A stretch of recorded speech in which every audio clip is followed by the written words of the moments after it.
Baik, selamat malam Bapak, Ibu, dan saudara-saudara anggota Jemaat GKI Ngagel yang saya kasihi. Kita bersyukur pada malam hari ini kita boleh berjumpa walaupun berada di dalam ruang virtual, tetapi tetap ada kesempatan buat kita untuk boleh belajar dari satu bagian Alkitab untuk kita coba pahami, untuk kita coba telaah, untuk kita melihat apa maknanya buat kita yang membaca teks itu pada hari ini. Baik, Bapak, Ibu, dan saudara-saudara, saya akan mengajak kita untuk mengawali acara PA kita pada malam hari ini dengan doa. Mari kita berdoa. Bapa di dalam surga, kami bersyukur karena pada malam hari ini ada kesempatan buat kami untuk boleh bersama-sama belajar dari kebenaran firman Tuhan. Sekalipun kami berada di tempat yang berbeda, tetapi kami bersyukur bukan saja di dalam Tuhan kami disatukan, tetapi melalui apa yang boleh kami miliki dan kami nikmati bersama-sama. Dengan kemajuan teknologi ini kami dapat belajar dari tempat yang berbeda, kami boleh tetap bersekutu bersama-sama, sekalipun di dalam keterbatasan, tetapi kami mensyukuri kesempatan yang Tuhan berikan buat kami. Tuhan, pada malam ini kami mohon Tuhan mengaruniakan kepada kami hikmat dan juga semangat, kegairahan untuk boleh belajar dari firman-Mu, supaya kami dapat memahami apa yang Tuhan mau katakan dan Tuhan mau ajarkan kepada kami sekalian. Inilah doa kami mengingat teman-teman yang belum hadir di dalam ruang virtual ini. Mohon Tuhan yang pimpin mereka, Tuhan yang tolong mereka, mungkin di dalam segala kesibukan mereka, Tuhan yang sertai mereka di dalam apa yang sedang mereka kerjakan. Ini doa kami Tuhan, di dalam nama Tuhan Yesus kami memohon. Amin. Baik, Bapak, Ibu, dan saudara-saudara yang kekasih, kita bersama-sama akan memperhatikan ada satu teks yang diberikan kepada saya untuk kita baca dan kita coba pelajari. Kita akan membaca beberapa teks di dalam perikop itu, saudara-saudara ya. Mari kita membuka kitab Wahyu. Wahyu pasal yang ke-6. Mari kita membaca mulai dari ayat yang pertama hingga ayat yang ke-8. Wahyu patsalnya yang ke-6, ayatnya yang pertama hingga ayatnya yang ke-8. Saya akan membacakan bagian firman Tuhan ini untuk kita perhatikan, kita coba pahami bersama-sama. Perikop itu diberi judul Keenam Meterai Pertama Dibuka. Maka aku melihat anak domba itu membuka yang pertama dari ketujuh meterai itu. Dan aku mendengar yang pertama dari keempat makhluk itu berkata dengan suara bagaikan bunyi guruh, "Mari." Dan aku melihat, sesungguhnya ada seekor kuda putih dan orang yang menungganginya memegang sebuah panah dan kepadanya dikaruniakan sebuah mahkota. Lalu ia maju sebagai pemenang untuk merebut kemenangan. Dan ketika anak domba itu membuka meterai yang kedua, aku mendengar makhluk yang kedua berkata, "Mari." Dan majulah seekor kuda lain, seekor kuda merah padam, dan orang yang menungganginya dikaruniakan kuasa untuk mengambil damai sejahtera dari atas bumi, sehingga mereka saling membunuh, dan kepadanya dikaruniakan sebilah pedang yang besar. Dan ketika anak domba itu membuka meterai yang ketiga, aku mendengar makhluk yang ketiga berkata, "Mari." Dan aku melihat, sesungguhnya ada seekor kuda hitam, dan orang yang menungganginya memegang sebuah timbangan di tangannya. Dan aku mendengar seperti ada suara di tengah-tengah keempat makhluk itu berkata, secupak gandum sedinar, dan 3 cupak jelai sedinar. Tetapi janganlah rusakkan minyak dan anggur itu.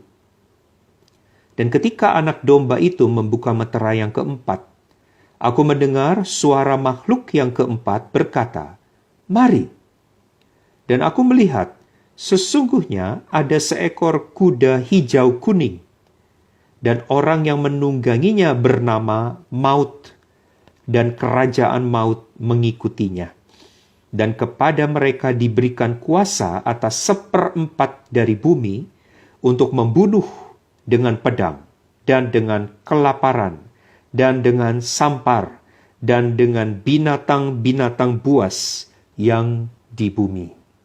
Sampai di situ perenungan firman Tuhan pada malam hari ini, saudara-saudara, untuk kita coba pelajari, ya. Nah, Bapak, Ibu, dan saudara-saudara, tema kita pada hari ini, saudara-saudara, berbicara tentang damai sejahtera, ya. Kita memang fokus ada pada ayat yang keempat, yang dikatakan tentang kuda merah padam yang merebut atau mengambil damai sejahtera. Tetapi untuk bisa memahami ayat keempat itu, kita harus memahami seluruh teks itu dari ayat 1 sampai ayat 8. Ini tentang apa sebetulnya? Jadi, saudara-saudara, bagian firman Tuhan yang kita baca pada malam hari ini sebetulnya sebetulnya merupakan satu wahyu yang dilihat oleh Yohanes. Kita tahu Yohanes mendapatkan wahyu di Pulau Patmos dan dia mendapatkan penglihatan-penglihatan, ya.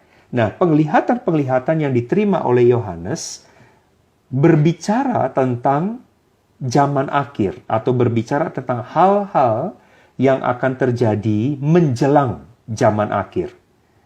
Nah, saudara-saudara, oleh sebab itu kita melihat wahyu yang diterima oleh Yohanes ini tidak mudah untuk dipahami karena begitu banyak simbol, begitu banyak tanda-tanda, begitu banyak penggambaran-penggambaran yang dituliskan atau yang diterima oleh Yohanes di dalam wahyu yang dia terima. Nah, termasuk bagian Alkitab yang kita baca pada malam hari ini, saudara-saudara, di dalam Wahyu pasal 6, itu juga berbicara tentang apa yang akan terjadi sebelum zaman akhir. Ya, sebelum Yesus datang untuk yang kedua kalinya. Ya, sebelum akhir zaman, katakanlah demikian. Nah, di dalam gambaran yang diterima oleh Yohanes di dalam pasal 6 ini, Yohanes melihat ada dikatakan di dalam bagian itu dikatakan, aku melihat anak domba membuka meterai yang pertama. Jadi ada beberapa meterai, dan pada meterai yang pertama, ketika meterai itu dibuka, lalu kemudian orang-orang diajak untuk melihat. Mari lihat. Lalu apa penglihatan yang dilihat oleh Yohanes setelah meterai pertama dibuka? Di situ dikatakan, sesungguhnya aku melihat seekor kuda putih, dan orang yang menungganginya memegang sebuah panah, dan kepadanya dikaruniakan sebuah mahkota. Lalu ia maju sebagai pemenang untuk merebut kemenangan.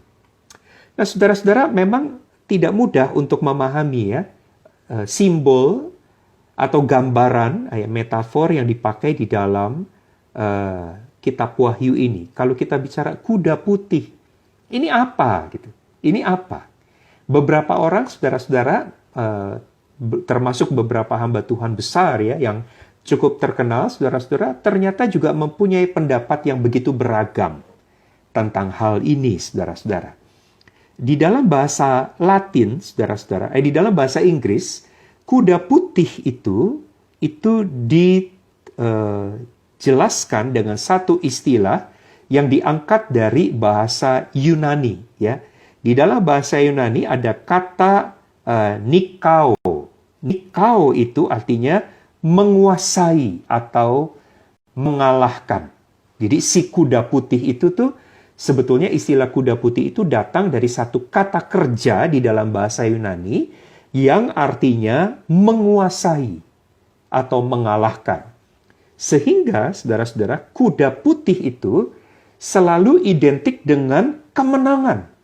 Ya, karena berhasil menguasai, berhasil mengalahkan. Di dalam Alkitab bahasa Inggris, saudara-saudara, termasuk juga di dalam Alkitab edisi Yerusalem, saudara-saudara, itu disebut dengan istilah conquest. Conquest itu yang dapat berarti kemenangan atau victory. Nah, saudara-saudara, coba kita perhatikan, ada orang naik kuda putih, di mana kuda itu disebut atau dihubungkan, diasosiasikan dengan kemenangan, dengan victory, dengan menguasai, menaklukkan atau mengalahkan, dan lain sebagainya. Deskripsi berikutnya, saudara-saudara, orang yang menunggangi kuda putih ini, saudara-saudara, dikatakan membawa sebuah busur panah. Busur panah. Dan dikatakan mengenakan mahkota pemenang. Saudara, di dalam sejarah gereja, seorang bapak gereja yang bernama Irenaeus, ya, dia seorang teolog, termasuk seorang bapak gereja pada abad kedua, saudara-saudara. Irenaeus mengatakan, ini pasti orang yang menunggang kuda putih ini adalah Kristus sendiri. Kenapa? Oh, ada banyak hal yang membuat Irenaeus menyimpulkan ini Kristus. Kenapa? Karena itu terkait dengan kemenangan, terkait dengan mengalahkan. Ya, kita tahu bahwa Perjanjian Baru punya pesan yang sangat kuat. Kristus yang sudah mengalahkan kuasa maut, kuasa dosa, kuasa iblis. Kira-kira begitu. Maka Irenaeus menyimpulkan orang ini pasti Kristus. Apalagi dia naik kuda kemenangan, kuda yang berhasil menaklukkan. Apalagi saudara-saudara, kudanya itu berwarna putih. Ya, kalau kita lihat saudara-saudara di dalam Alkitab, warna putih itu seringkali dihubungkan dengan hal-hal yang suci, hal-hal yang kudus, yang tidak ada noda, tidak ada cemar, ya, tidak ada kotor sedikit pun. Sehingga saudara-saudara, Irenaeus, bapak gereja yang terkenal itu, menyimpulkan ini pasti Kristus, gitu. Dan Irenaeus kemudian menghubungkan Wahyu pasal 6 yang kita baca pada malam hari ini dengan Wahyu pasal 19. Nanti Bapak Ibu boleh catat alamat ayatnya, ya. Kita boleh membaca setelah PA ini. Saudara silakan baca di dalam Wahyu 19, dikatakan bahwa Kristus itu akan menunggangi kuda putih. Kira-kira begitu. Maka Irenaeus itu begitu yakin sekali bahwa ini pasti Yesus Kristus. Saudara-saudara, tetapi pendapat itu dibantah oleh beberapa orang teolog yang kontemporer, ya, yang lebih modern, saudara-saudara. Beberapa orang teolog mengatakan gak mungkin Kristus ini berbicara tentang, jadi teks ini Wahyu 6 ini berbicara tentang apa yang akan terjadi sebelum kedatangan Kristus yang kedua kali. Apa yang akan terjadi sebelum akhir zaman, kira-kira begitu. Jadi tidak mungkin wahyu yang diberikan kepada Yohanes itu berbicara tentang kok tiba-tiba Kristusnya sudah muncul duluan, begitu.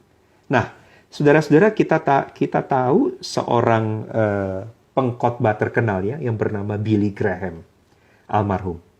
Saudara-saudara, Billy Graham justru tidak sependapat dengan teolog terkenal yang bernama Irenaeus tadi. Ya. Billy Graham justru menghubungkan penunggang kuda putih yang pertama ini, ya, kuda yang pertama ini, yang berwarna putih, itu penunggangnya itu dihubungkan dengan seorang yang berkarakter jahat. Saudara mungkin bingung ya, saya juga pada waktu mempersiapkan bagian ini bingung. Kok warna putih yang biasanya dikaitkan dengan kesucian, kekudusan, kok tiba-tiba dihubungkan dengan hal yang jahat oleh Billy Graham? Saudara begini, Billy Graham di dalam tafsirnya atas teks ini, saudara-saudara menyimpulkan bahwa penunggang kuda putih ini tidak lain adalah antikristus. Yang kalau kita baca, di dalam tulisan-tulisan Paulus, saudara-saudara, antikristus itu datang dari antara kamu, katanya. Artinya, menyamar. Seolah-olah dia adalah seorang Kristen. Seolah-olah dia adalah murid Kristus. Tetapi sesungguhnya dia adalah anti-Kristus. Nah, saudara-saudara, Billy Graham kemudian mengatakan bahwa tokoh pertama yang menunggangi kuda putih ini, ya, memang kudanya ini berwarna putih seolah-olah memberi kesan hal yang baik, hal yang kudus, hal yang suci, hal yang tidak ada hubungannya dengan kejahatan atau dosa.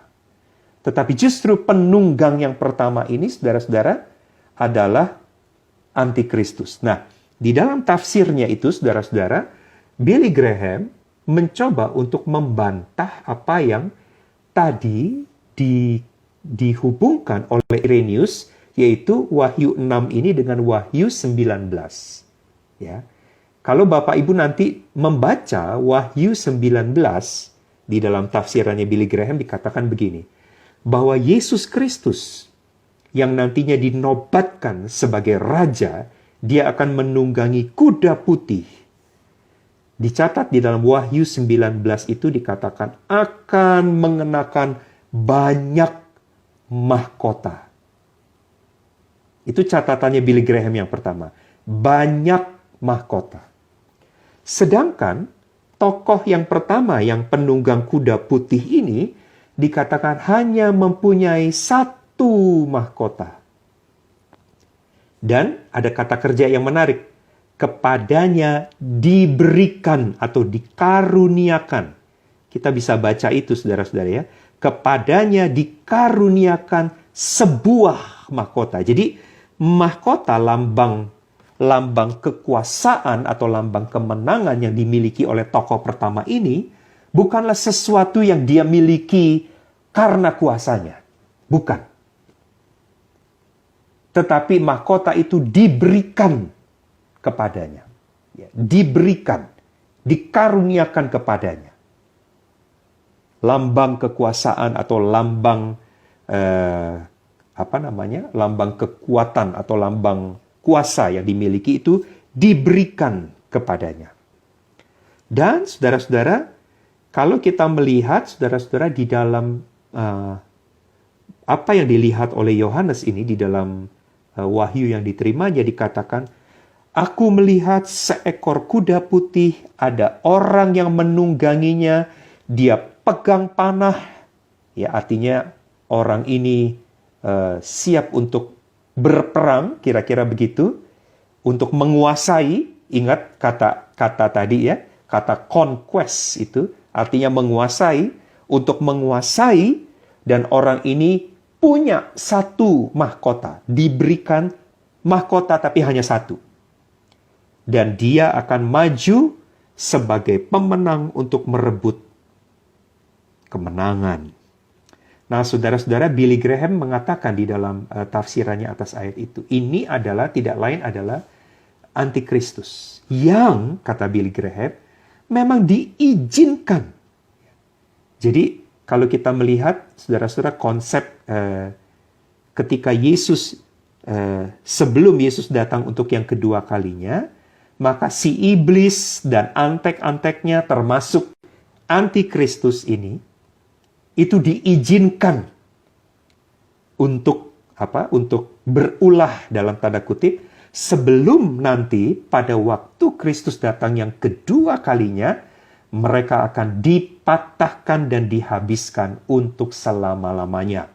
Kira-kira begitu. Maka Billy Graham mengatakan mahkota yang dikenakan itu adalah diberikan. Artinya kuasa yang dimiliki oleh antikristus ini memang kuasa yang di atas seizin Allah. Itu bukan kuasa yang betul-betul miliknya, tapi satu kuasa yang diberikan kepadanya untuk boleh membawa banyak orang untuk meninggalkan Kristus. Tetapi kita tahu bahwa nanti pada akhirnya iblis beserta dengan antek-anteknya akan dimusnahkan untuk selama-lamanya.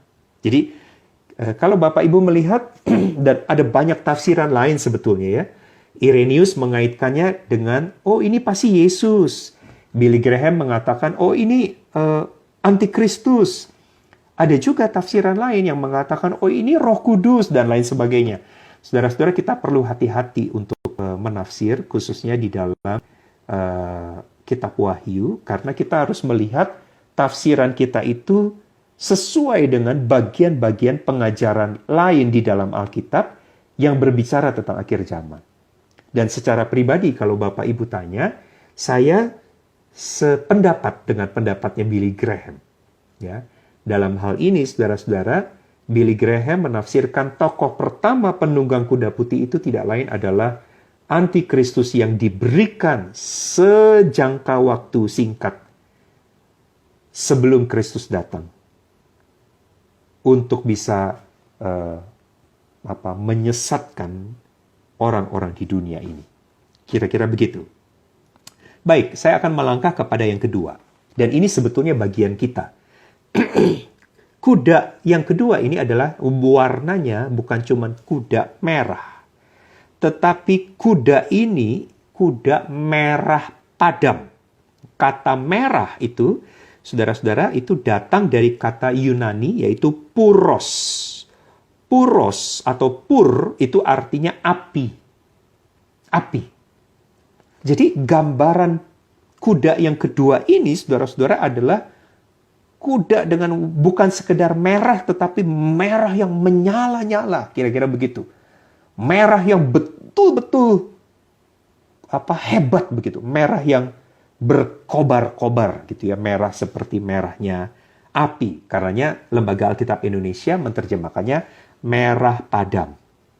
Saudara-saudara, merah tafsiran, banyak tafsiran ya yang umumnya tentang penunggang yang kedua ini, yang menunggangi kuda berwarna merah ini, umumnya tafsiran-tafsiran para ahli tidak terlalu berbeda. Tidak terlalu berbeda. Karena merah itu melambangkan darah. Merah itu melambangkan darah yang dikucurkan, ya, darah yang terkucur begitu. Yang tertumpah. Nah, sehingga para penafsir Alkitab, khususnya ketika berbicara tentang tokoh yang kedua ini, itu mau mengatakan bahwa sebelum kedatangan Kristus, bukan hanya ada antikristus, itu yang pertama, penunggang kuda pertama, tetapi juga akan ada terjadi, kira-kira apa Bapak Ibu? Yang membuat pertumpahan darah. Kira-kira apa? Peperangan. Betul.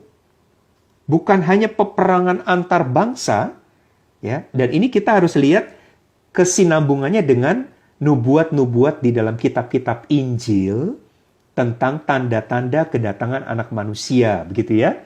Di situ dikatakan di dalam kitab-kitab Injil bahwa bangsa akan bangkit melawan bangsa. Begitu kira-kira. Nah, sehingga kalau Bapak Ibu sependapat, kedua atau tokoh yang kedua yang menunggangi kuda merah ini mau berbicara bahwa sebelum Kristus datang untuk yang kedua kalinya dan menyudahi zaman ini, akan terjadi peperangan yang luar biasa. akan terjadi pertikaian yang luar biasa. Ya. Bentrokan yang begitu hebat yang membuat pertumpahan darah itu terjadi. Nah, ada juga orang yang menafsirkan, saudara-saudara, yang kedua ini adalah tentang penganiayaan. Ya, penganiayaan orang Kristen. Kan banyak tuh penganiayaan orang Kristen yang juga ujung-ujungnya adalah menyebabkan pertumpahan darah gitu. Tetapi saudara-saudara, kalau kita membaca deskripsinya tentang kuda merah padam begini. Dan majulah seekor kuda lain, seekor kuda merah padam, dan orang yang menungganginya dikaruniakan kuasa untuk mengambil damai sejahtera dari atas bumi. Jadi ini damai sejahteranya bukan diambil dari satu tempat saja, tapi ini berbicara tentang sesuatu yang terjadi secara global. Sesuatu yang terjadi secara menyeluruh gitu. Damai sejahtera hilang dari atas bumi. Sehingga mereka, coba kalau Bapak Ibu perhatikan kalimatnya, mereka saling membunuh. Jadi itulah sebabnya tafsirannya mengatakan kuda merah ini berbicara tentang penganiayaan orang Kristen, kayaknya nggak begitu tepat ya. Tapi kalau itu ditafsirkan atau dihubungkan dengan peperangan, lalu dikatakan mereka saling membunuh, itu kayaknya lebih tepat ya. Dan kepadanya dikaruniakan sebilah pedang yang besar. Bapak Ibu, kalau Bapak Ibu melihat, Bapak Ibu cari ya di internet itu gambar tentang kuda merah padam ini. Gambarannya adalah memang kudanya merah, lalu orangnya itu naik, dia bawa pedang, saudara-saudara, pedangnya itu mengarah ke atas. Ya. Artinya dia siap melibas siapapun. Dia siap menghabisi siapapun. Saudara-saudara, peperangan, ya, bangsa bangkit melawan bangsa, itu terjadi. Bahkan Tuhan Yesus mengatakan kedatangan anak manusia, salah satu tandanya adalah ini. Sehingga, saudara-saudara, orang bisa mengalami kehilangan itu. Shalom, kehilangan damai sejahtera. Kalau Bapak Ibu perhatikan sekarang apa yang terjadi antara Rusia, Ukraina, bukan hanya rakyat di sana yang kehilangan damai sejahtera, tapi akibatnya itu meluas, bahkan mempengaruhi secara global, secara utuh gitu, secara menyeluruh, bahkan termasuk sampai ke Indonesia, saudara-saudara. Dan kita melihat bahwa peperangan demi peperangan itu terus akan bermunculan sebelum kedatangan Kristus, sehingga dikatakan orang tidak lagi akan mengalami shalom. Ya. Hidupnya tidak tenang, ada ketakutan, ada kesusahan, ada kelaparan, ada penderitaan, ada kepedihan. Tidak ada shalom. Ya. Mengambil damai sejahtera dari atas bumi.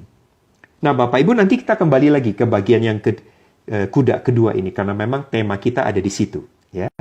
Tapi saya mau lanjut ke kuda yang ketiga, ini bicara tentang kuda hitam. Saudara, dikatakan sesungguhnya ada seekor kuda hitam, dan orang yang menungganginya memegang sebuah timbangan di tangannya. Dan aku mendengar seperti ada suara di tengah-tengah keempat makhluk itu berkata, secupak gandum sedinar, 3 cupak jelai sedinar. Tetapi janganlah rusakkan minyak dan anggur itu.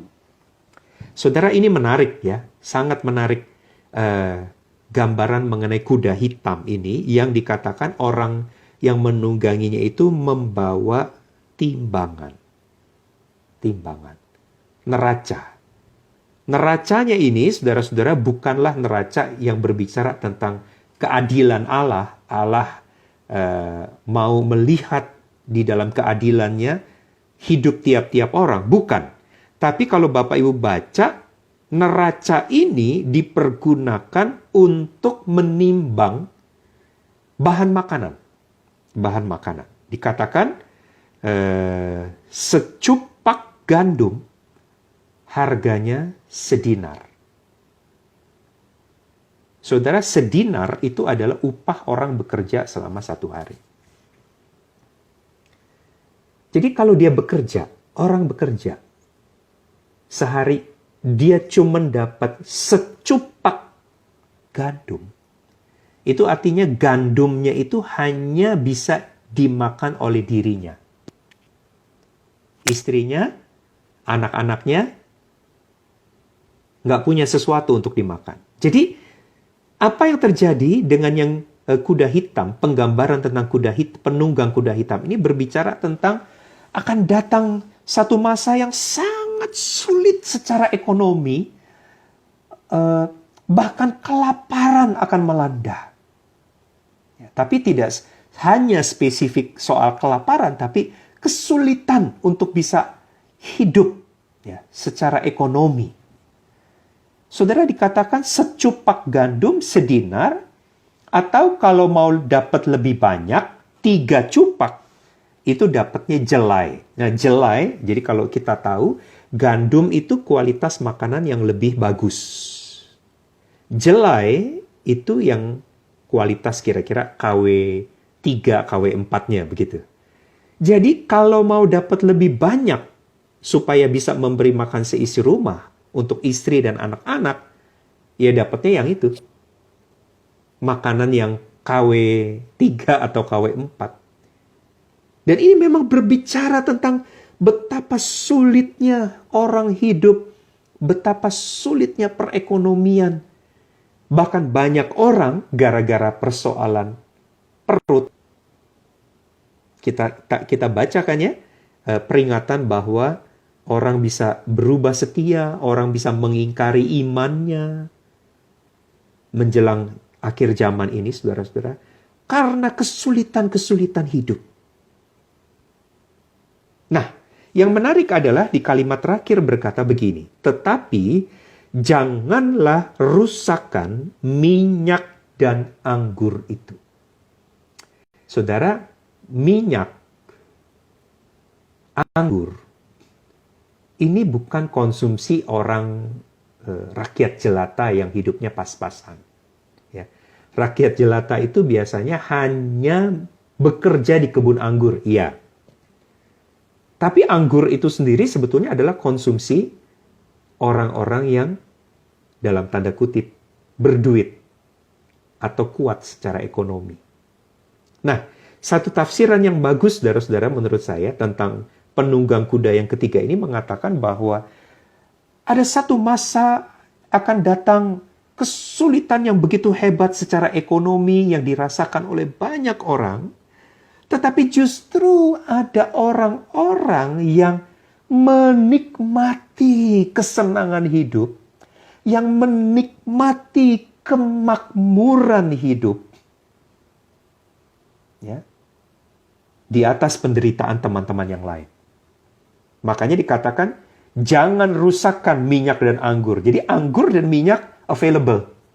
Anggur dan minyak tersedia untuk mereka yang memang punya duit.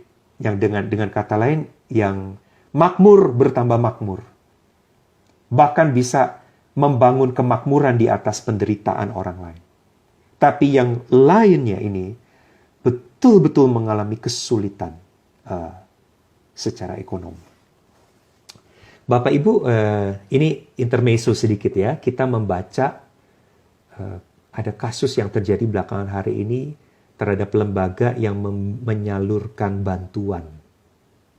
Betul ya, Bapak Ibu baca beritanya ya. Menyalurkan bantuan untuk orang-orang miskin, orang-orang yang mengalami kesulitan secara ekonomi. Saya waktu baca itu sampai mikir gini, kok bisa ya orang tuh memakai atau mengalokasikan uang untuk dirinya pribadi sampai sekian ratus juta. Padahal sebetulnya uang yang dikumpulkan itu bertujuan untuk disalurkan untuk membantu orang-orang yang mengalami kesulitan. Tapi memang itulah faktanya. Dan itu terjadi. Bukan hanya antikris, bukan hanya peperangan, tapi penunggang kuda yang ketiga ini yang berbicara tentang kesulitan ekonomi, kelaparan, penderitaan. Tapi sebagian orang justru sedang berkipas-kipas di atas segala kemakmuran dan kekayaannya. Ironis ya, Bapak Ibu ya. Tapi apa yang dikatakan Alkitab ini berbicara tentang datangnya masa yang sulit, ya, paceklik, kemiskinan, famine, ya, kelaparan, satu penderitaan yang hebat sekali. Dan yang terakhir, saudara-saudara, ini kudanya hijau kuning. Hijau kuning nih, kalau Bapak Ibu perhatikan di dalam bahasa Yunaninya itu, kata hijau kuning atau warna hijau kuning itu datang dari istilah klor, yang dapat diartikan hijau pucat atau hijau kekuningan. Makanya di dalam beberapa teks bahasa Inggris itu selalu dipakai istilah pale horse, kuda yang pucat, ya, kuda yang pucat, pale, ya. Jadi kalau hijau kekuningan itu tuh gambaran dari pucat, ya, atau tidak ada warna yang kuat gitu. Nah, saudara-saudara, yellowish green horse ini, ya, kuda yang hijau kekuningan ini, saudara-saudara, ini satu-satunya penunggangnya itu disebut siapa? Yaitu kalau kita baca ya di dalam bagian itu, aku melihat sesungguhnya ada seekor kuda hijau kuning dan orang yang menungganginya bernama Maut. Makanya tidak heran, Maut, penunggangnya itu Maut, kudanya juga pucat, ya, kayak, maaf ya Bapak Ibu, kayak mayat begitu, ya sudah pucat. Maut dan kerajaan maut mengikutinya. Kepada mereka diberikan kuasa atas 1/4 dari bumi untuk membunuh dengan pedang, dengan kelaparan dan penyakit, sampar, dan dengan binatang-binatang buas yang di bumi.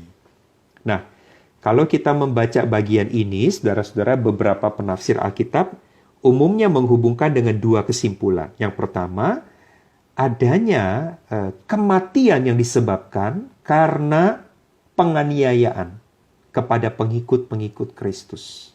Makanya dikatakan ada binatang-binatang buas yang di bumi. Kita tahu bahwa di masa pemerintahan Romawi, kita melihat orang-orang Kristen itu dijadikan jadi gladiator bersama dengan singa-singa. Jadi mereka itu berlomba, udah pasti mati, ya, habis lawan singa, saudara-saudara. Tapi itu yang terjadi pada orang-orang Kristen yang menolak untuk menyangkali imannya kepada Kristus. Dan akhirnya mereka mati. Jadi kematian yang terjadi itu akibat penyangkalan, akibat ketidaksediaan mereka untuk menyangkali, ya, Kristus. Artinya mereka tetap setia pada iman. Tapi juga kalau dikatakan maut ini terjadi bukan hanya karena penganiayaan, tetapi justru dikatakan memang ini bisa terjadi karena membunuh dengan pedang, entah itu dengan peperangan atau kejahatan. Bisa juga terjadi karena kelaparan. Bisa juga terjadi karena sakit. Ya, sakit, sampar, dan binatang-binatang buas. Jadi akan ada satu masa sebelum Kristus datang, kematian akan dialami dengan begitu hebat, mungkin gara-gara penganiayaan, mungkin gara-gara peperangan, mungkin gara-gara kelaparan, mungkin gara-gara sakit penyakit, dan lain sebagainya, dan lain sebagainya. Apakah waktu Bapak Ibu mendengar keterangan yang barusan saya sebut, Bapak Ibu langsung berpikir, jangan-jangan COVID ini salah satunya gitu ya, yang membuat banyak orang mati gitu. Ini satu masa di mana ada begitu banyak orang di dunia ini yang akhirnya mati karena COVID, gitu.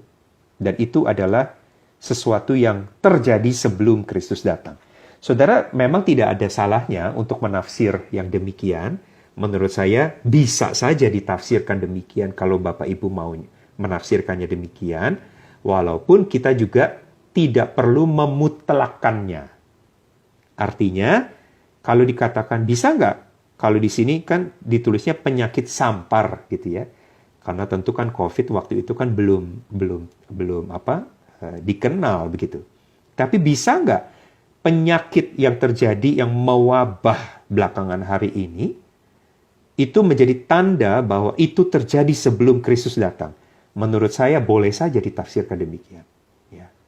Seperti belakangan hari ini bukan hanya COVID kan Bapak Ibu ya, tetapi juga kemarin itu kan ada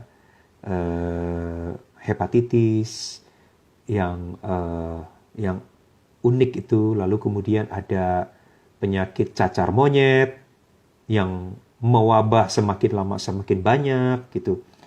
Muncul lagi varian baru dari COVID ya, dari coronavirus dan begitu banyak, dan masih banyak hal-hal lain. Nah, Bapak Ibu, kira-kira begini. Saya ingin menyimpulkan, ingin membungkus terakhir. Ada 4 kuda yang sebetulnya berbicara tentang 4 tanda yang akan terjadi sebelum Kristus datang. Yang pertama adalah datangnya antikristus. Yang kedua adalah terjadinya peperangan dan kematian, ya, simbahan darah, lautan darah. Yang ketiga adalah kesulitan hidup, kelaparan, penderitaan, kemiskinan. Dan yang keempat adalah berbicara tentang kematian yang disebabkan baik itu oleh karena penganiayaan kita sebagai orang Kristen, bisa juga kematian yang memang terjadi karena peperangan, karena kelaparan, bahkan karena sakit penyakit. Nah, menurut saya, Bapak Ibu, 4-4-nya ini pasti akan merebut atau merenggut damai sejahtera. Ya, bukan cuma kuda kedua. Bukan cuma persoalan peperangan dan membuat kita kehilangan damai sejahtera. Gitu. Tapi sebetulnya semuanya, ya, ketika terjadi misalnya kelaparan, di kuda ketiga misalnya terjadi kesulitan hidup, itu kan juga orang mengalami kehilangan damai sejahtera. Ketika kita misalnya bicara tentang kuda keempat yang berbicara tentang kematian, itu pun orang mengalami kehilangan damai sejahtera kalau ada anggota atau saudaranya atau yang dicintainya itu meninggal atau mati. Tapi saudara-saudara, yang perlu kita lihat begini. 4 tanda ini mendahului kedatangan Kristus. Artinya apa? Mungkin ketika kita melewati 4 masa di 4 ini, kita tidak damai sejahtera. Kita akan kehilangan damai sejahtera. Kita mungkin menjerit karena kita merasa hidup kita tidak damai. Tapi jangan lupa, apa yang mau dikatakan oleh kitab Wahyu, fokusnya bukan 4 ini. Bukan. Tapi fokusnya adalah bahwa kitab Wahyu berbicara bahwa 4 kuda ini sebetulnya sedang berbicara sesuatu yang memuncak, yaitu pada waktu kedatangan Kristus. Jadi, tekanan dari apa yang dikatakan di dalam Alkitab bukan soal 4 penderitaan atau 4 kesulitan ini. Tekanannya adalah bahwa 4 ini memang akan terjadi, tapi puncak dari semua itu adalah ketika Kristus datang untuk yang kedua kalinya. Nah, ketika Kristus datang untuk yang kedua kalinya, itulah Bapak Ibu, kita akan mengalami shalom. Damai sejahtera yang tidak akan pernah Bapak, Ibu, dan saya rasakan, alami, peroleh di dunia ini. Damai sejahtera karena kita boleh bertemu muka dengan muka dengan Tuhan Yesus. Damai sejahtera di mana kita dipersatukan untuk selama-lamanya dengan Tuhan Yesus dan dengan semua orang-orang percaya. Damai sejahtera yang kitab Wahyu katakan, tidak ada ratap tangis, tidak ada air mata lagi, tidak ada kertak gigi. Dan kita akan tinggal untuk selama-lamanya bersama-sama dengan Tuhan. Jadi Bapak Ibu, saya menutup PA kita pada malam hari ini. Justru kalau kita membaca teks-teks semacam ini, jangan kita gentar dan membuat kita jadi nggak bisa tidur. Jadi kehilangan damai sejahtera gitu. Aduh, nanti kalau ada kelaparan gimana ya? Aduh, nanti kalau ada peperangan gimana ya? Aduh, nanti kalau ada kematian gimana ya? Gitu. Jangan. Tapi fokus dari pembicaraan di dalam kitab Wahyu, bahwa ada janji eskatologis, janji kedatangan Kristus yang kedua kali, yang akan menyempurnakan shalom untuk Bapak Ibu, dan untuk saya, dan untuk semua orang yang percaya kepada Tuhan. Kira-kira demikian Bapak Ibu. Terima kasih untuk waktu di mana kita bisa membahas teks ini. Satu teks yang menarik sekali untuk kita perhatikan. Baik, sekarang saya mempersilahkan jika ada Bapak Ibu yang ingin bertanya, silakan Bapak Ibu menulis pada teks. Saya akan coba untuk membacakannya dan sedapat mungkin mencoba untuk menjawab. Sekiranya saya bisa menjawab ya Bapak Ibu. Silakan.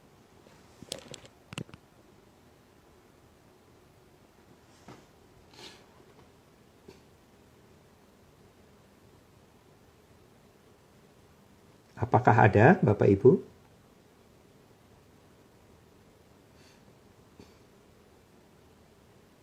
Atau apakah Bapak Ibu tadi cukup jelas dengan penjelasan yang saya sampaikan?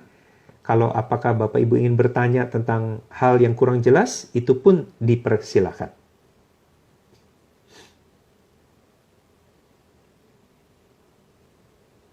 Pak Andreas bertanya begini, karena damai sejahtera sudah diambil, ya, apakah usaha untuk mendamaikan mereka yang sedang berperang adalah suatu yang sia-sia? Menurut saya tidak sia-sia, Pak.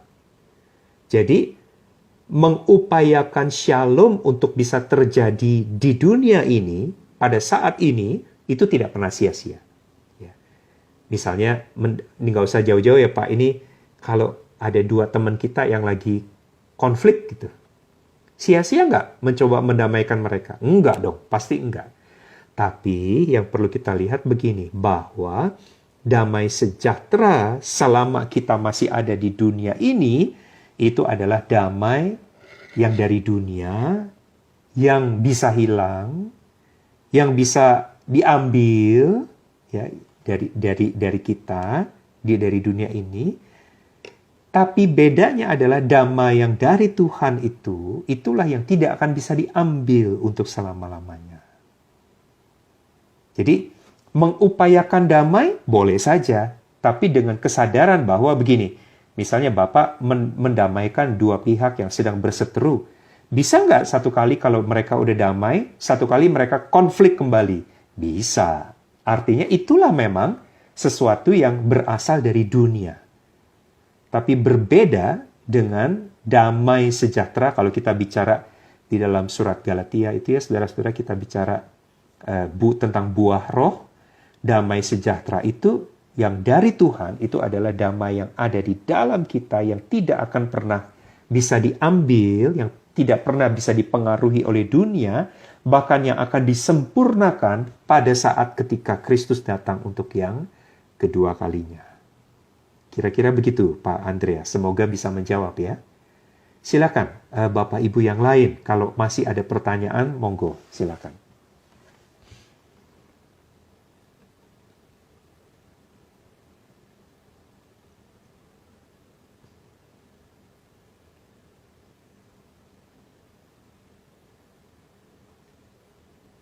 Masih ada kira-kira 8 menit untuk waktu kita, saudara-saudara. Kalau ada Bapak Ibu ingin menggunakan waktu ini untuk bertanya atau berdiskusi, silakan.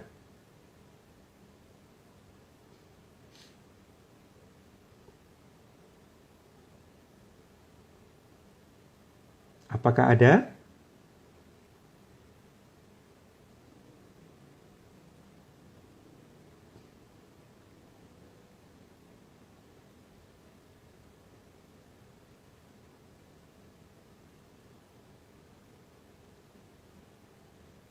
Apakah ada Bapak Ibu? Oke, dari Pak Hosea. Berarti kalau kita dimampukan untuk merasakan damai sejahtera, itu anugerah Tuhan. Betul Pak. Banyak orang punya segala-galanya tapi nggak punya damai. Susah hidupnya Pak. Artinya apa yang dimiliki itu tidak pernah memuaskan hatinya. Tapi kalau kita bisa merasakan shalom, merasakan kedamaian di dalam hidup kita, maka itu anugerah. Apapun kondisi hidup kita, tapi kita bisa tetap merasakan ada damai sejahtera Tuhan di dalam hidup kita.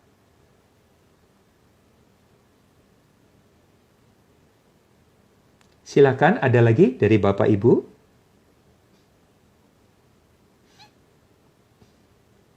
Semoga penjelasan tadi cukup jelas ya Bapak Ibu. Menafsir kitab Wahyu yang sebetulnya memang tidak mudah nih.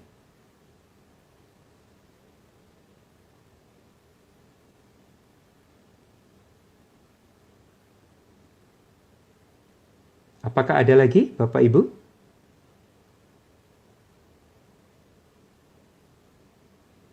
Tidak ada? Apakah cukup kita bisa akhiri sampai di sini?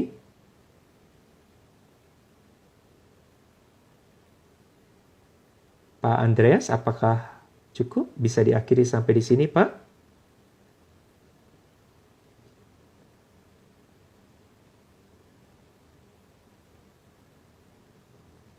Oke, baik. Baik, terima kasih. Bapak Ibu, senang sekali bertemu kembali dengan Bapak Ibu, sekalipun saya tidak melihat wajah Bapak Ibu ini di IG Live, tetapi dari tempat yang jauh kita tetap bisa belajar firman. Saya berdoa Bapak Ibu tetap bersemangat untuk belajar firman Tuhan lebih dalam lagi. Ya, terima kasih Bapak Ibu untuk kesempatan yang diberikan kepada saya untuk bisa bersama-sama belajar dengan Bapak Ibu dari Kitab Wahyu pada malam hari ini. Kiranya Tuhan menolong kita untuk semakin bertumbuh di dalam pengenalan akan firman-Nya. Saya mengajak kita untuk bersatu di dalam doa kembali. Mari kita berdoa. Bapa di dalam surga, kami bersyukur untuk kesempatan kami boleh belajar dari kebenaran firman-Mu. Sebuah penglihatan yang diterima oleh Yohanes yang menggambarkan tentang apa yang terjadi sebelum kedatangan Kristus yang kedua kali. Ada gambaran dan lukisan-lukisan yang mungkin membuat kami takut, yang membuat kami menjadi ciut.